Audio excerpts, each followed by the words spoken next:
Сегодня мы расскажем вам о человеке, который смог научиться играть в футбол, несмотря на то, что у него было 3 ноги, человеке, у которого было 24 личности и других необычных людях. Лесной человек Петрус Гонсалвес. Петрус Гонсалвес, которого Улисси Альдранди, итальянский ученый эпохи Возрождения, называл «лесной человек», стал известен благодаря своему заболеванию гипертрихозом. Он является первым человеком, страдавшим данной болезнью, о котором имеются достоверные сведения и описания. Впервые Гонсалвес, который родился на Тенерифе, Канарские острова, в 1537 году, появился при дворе французского короля Генриха II, который отправил его ко двору Маргариты Пармской. Там Петрус женился. Некоторые его дети также страдали заболеванием отца. Его семья стала объектом для наблюдений итальянского ученого Улисси Альдранди и окончательно обосновалась в Италии. Считается, что история Петруса Гонсалвеса и его брака легла в основу сказки «Красавица и чудовище». Франческо Лентини, трехногий футболист. Франческо Лентини родился в Сицилии в 1869 году и был 12-м ребенком в своей семье. Близнец Франческо неполноценно сформировался и оказался связанным с позвоночником своего брата. Из-за этого Лентини родился не с 2, а с 3 ногами. Детство мальчика было очень трудным. Его родители не хотели мириться с тем, что их ребенок инвалид, и отказались от Франческо. Недолгое время после этого он жил у своей тети, однако вскоре она отдала его в приют для детей с инвалидностью. Франческо ненавидел себя за то, что у него есть 3 нога. Однако в приюте он поменял мнение, увидев огромное количество детей, у которых некоторых органов, наоборот, недоставало. После этого он понял, что его участь не так уж и плоха. Когда мальчику было 8 лет, он эмигрировал в Соединенные Штаты. Когда Франческо вырос, ему захотелось устроиться в цирк, и вскоре он стал там работать. Самой большой популярностью пользовался номер с набиванием футбольного мяча 3 ногой. Со временем Франческо стал очень знаменитым. Позже он нашел свою любовь и вскоре женился на Терезе Мюррей, которая родила Лентини абсолютно здоровых 4 детей. Что касается работы, то карьера трехногого человека длилась больше 40 лет. За всю свою жизнь Лентини выступил практически во всех главных и самых популярных в то время цирках США. Умер он в возрасте 77 лет. Кристиан Фридрих Хейникен – невероятно умный ребенок.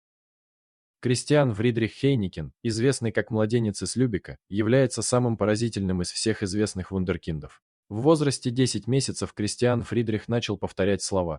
Еще через 2-3 месяца, когда обычный ребенок отчетливо произносит «мама» и «папа», Кристиан Фридрих знал основные события из 5 первых книг Библии. В возрасте 3 лет он принялся изучать мировую историю и географию, а также, помимо этого, латынь и французский язык. Еще он интересовался математикой и биологией, а на 4-м году своей жизни мальчик начал специализироваться на изучении истории церкви и религии.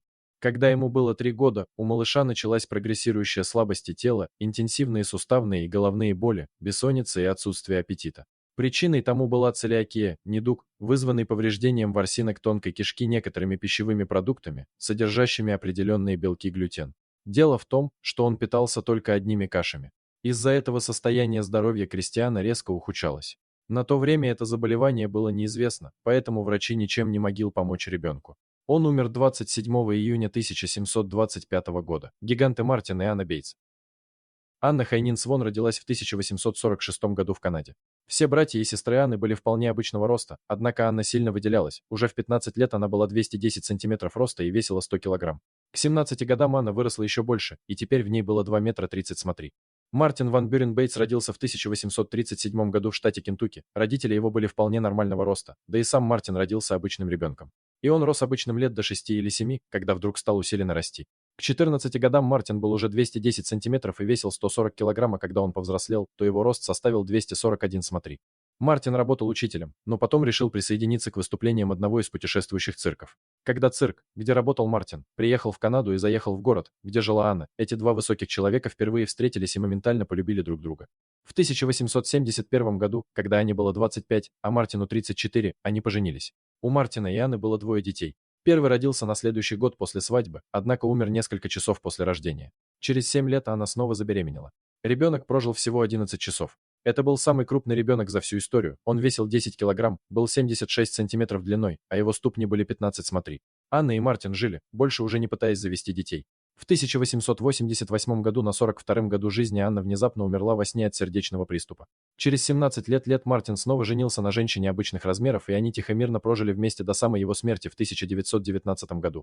Ему на тот момент было 82 года. Уильям Стэнли Миллиган – человек с 24 личностями.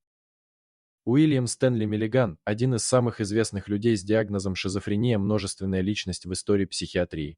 Расщепление личности Миллигана насчитывал 24 полноценных личности, из которых 10 были основными. В конце 1970-х годов его судили в получившем широкую известность судебном процессе в штате Огайо, США.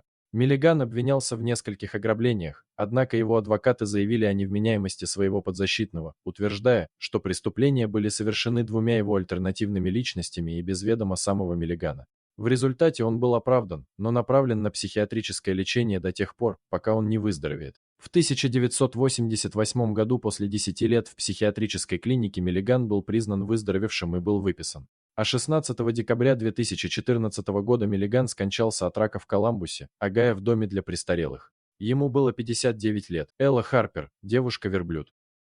Элла родилась в небольшом городке Хендерсонвилл, штате Теннесси. Ее родителям сразу бросилось в глаза, что с их малюткой что-то не так. Ее колени вместо того, чтобы, как у большинства людей, сгибаться вперед, гнулись в противоположную сторону.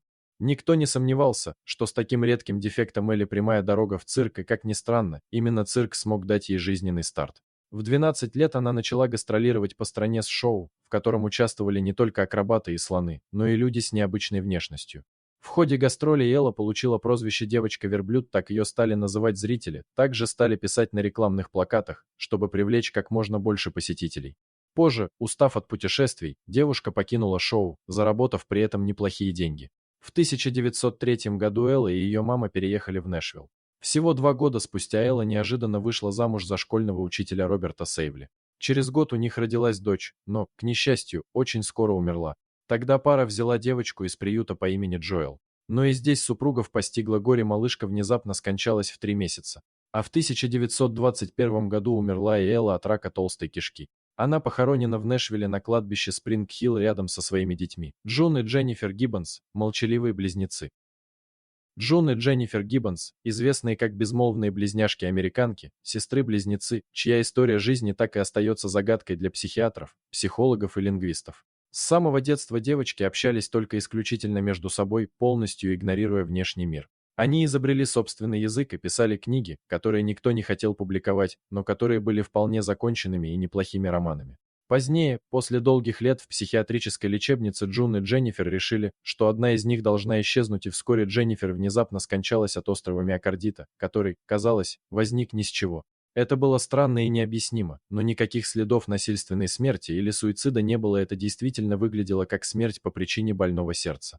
После этого Джун стала более общительной, смогла социализироваться и продолжить жить. Спасибо за просмотр. Подписывайтесь на канал, где вы найдете еще много интересного. А также ставьте лайки и пишите комментарии, что думаете насчет этой истории.